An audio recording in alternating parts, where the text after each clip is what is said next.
Salam Dostono, Amihanone Azizo Geroni. Chers amis, chers compatriotes, Ifanil, mon compagnon en musique et en poème, et moi-même, nous sommes heureux de vous souhaiter un joyeux Nowruz et de vous présenter ce poème épique que j'ai composé pour raconter la naissance des premiers empires perses sur le plateau iranien. C'est également un chant en hommage aux oubliés de l'histoire que furent les milliers d'ouvriers anonymes ayant construit les cités impériales et les palais qui font l'orgueil de l'Iran.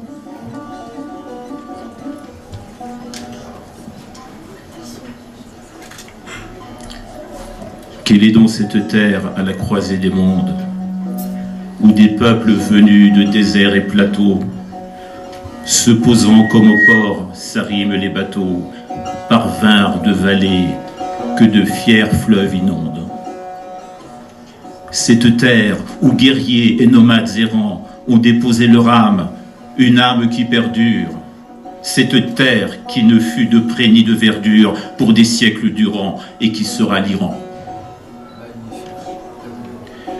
D'aussi loin que puisse remonter la mémoire, jusqu'au début des toutes premières écritures, jusqu'au peuple premier de Sumer et d'Assur, au jardin de Babel, à l'aube de l'histoire. D'aussi loin que marchèrent les premiers conquérants, de là où le soleil à l'est se réveille, de l'Inde et de la Chine, de contrées, de merveilles vers les terres du couchant, pour y bâtir l'Iran. On les vit traverser les steppes et les vallées, laisser derrière leurs pas les prairies et les champs, les cols de l'Hindoukouche, le ciel du Badarchan. Vers les terres d'Occident, ensemble y sont allés. Portant les lourdes tentes et les chars tyrans, on vit les cavaliers passer la Moudaria. Nobles ils se disaient, ils se nommaient Aria. Sur un vaste plateau, on vit germer l'Iran. Ainsi, on a vu naître cette cité de Suse, au cœur du tout premier royaume de l'Élam. Pour la Perse, un berceau et comme un début d'âme, menacé par Assur, par la force et la ruse.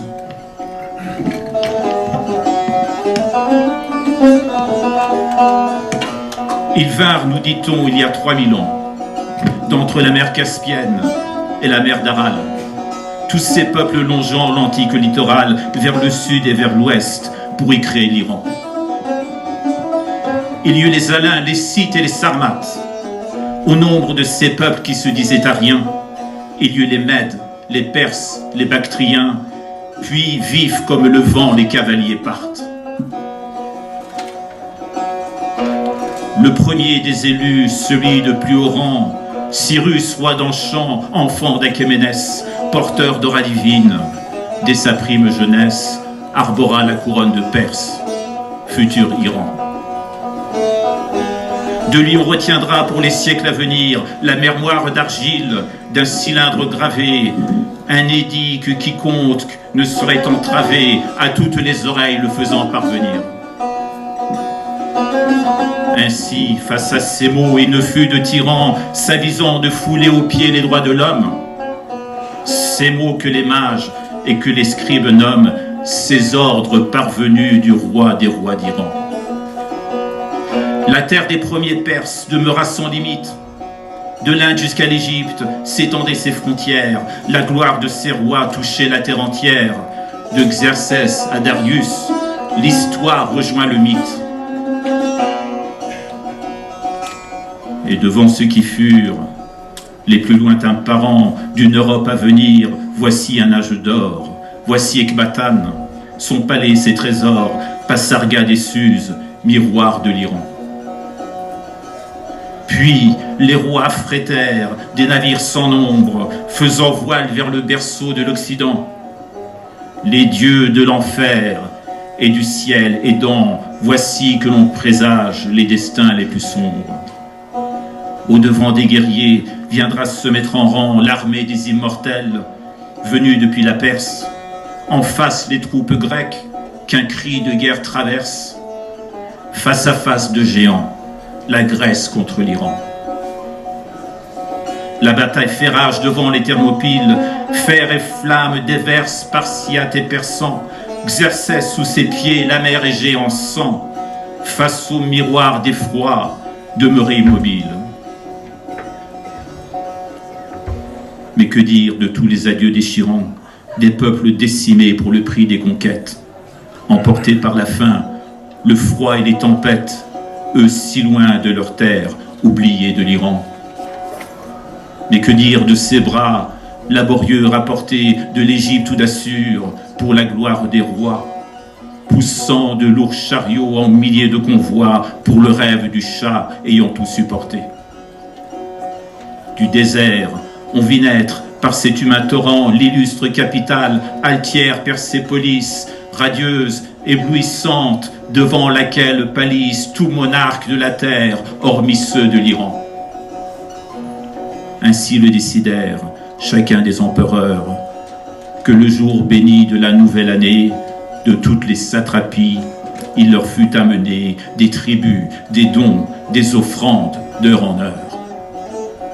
De tout coin de l'Empire, du soleil éclairant jusqu'à la haute lune, de chaque possession, au jour faste de Nowruz, en longue procession, ils venaient s'incliner devant le roi d'Iran. La Padana formait le lieu de ses escortes, du trône de Jamshid, la superbe et l'orgueil, du siège de Darius, le palais, le seuil, là où vient se ranger des gardes de la cohorte. Des frontières de l'Ouest à celles du Touran, voici venir en nombre les délégations, un escalier de pierre fait l'énumération, tout au long de son mur des hommages à l'Iran. Voici, portant les armes, le peuple frère des Mèdes.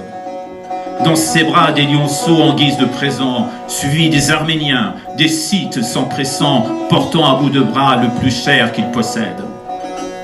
Conduisant les chevaux, voici d'autres parents, comme le peuple Saka, aux bracelets précieux. Les prières s'élevant de terre jusqu'aux cieux, les Parthes montant les marches, ces futurs rois d'Iran. Entraînant des buffles, les Babyloniens, pénétrant le palais, suivent les officiers. Les Lydiens et leurs chars sont reçus, remerciés. Les suivent les Gandhariens, les ancêtres indiens.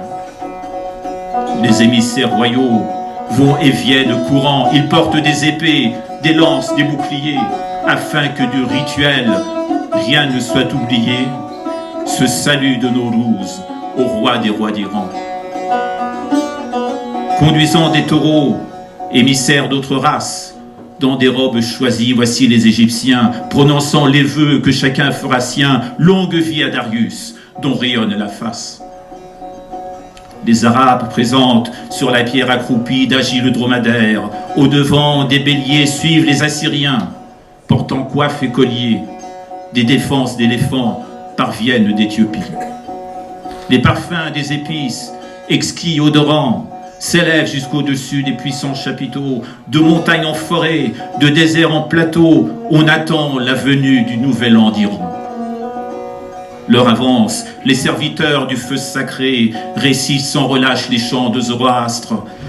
Demain sera nouveau, ainsi qu'un nouvel astre, à la flamme nouvelle par leurs mots consacrés. Tout au-dessus du trône, les ailes s'étirant, entre hommes et oiseaux, l'esprit glorieux des Perses dispense la grandeur, son étoile déverse une grâce divine qui protège l'Iran. Par les feux alentours, la nuit est éclairée.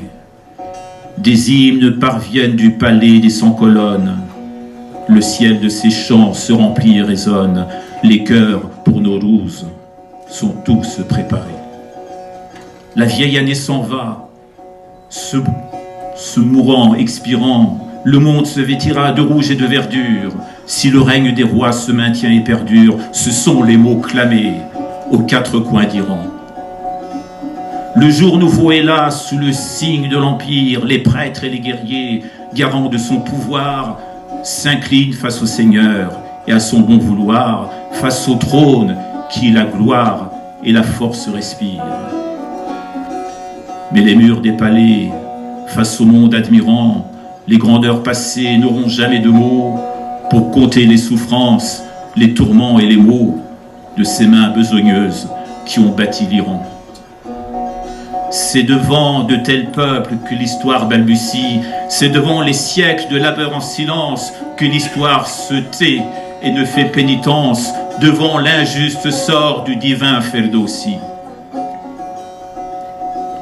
Travailleurs du passé, dans l'oubli se terrant, ils sont tous ouvrés, déversant sang et larmes au-dessus de leur tête la menace des armes et la raison des mages, ces prêtres de l'Iran. Des ouvriers sans nom, sans histoire et sans trace, sous le poids du labeur, patient et obstiné, de la Perse ont forgé sa vaste destinée. Le forgeron corvé raconte leur juste place. Qu'importe une naissance, un germe différent, et qu'importe la gloire, sous la règle des castes, la grandeur d'un palais, son renom et son faste, ces travailleurs ont cru au seul nom de l'Iran. Qu'importe des conquêtes, la rage, la frénésie, depuis que les mains saignent lors des travaux des champs, entre le matin clair et le soleil couchant, ma seule voix pour le dire demeure la poésie.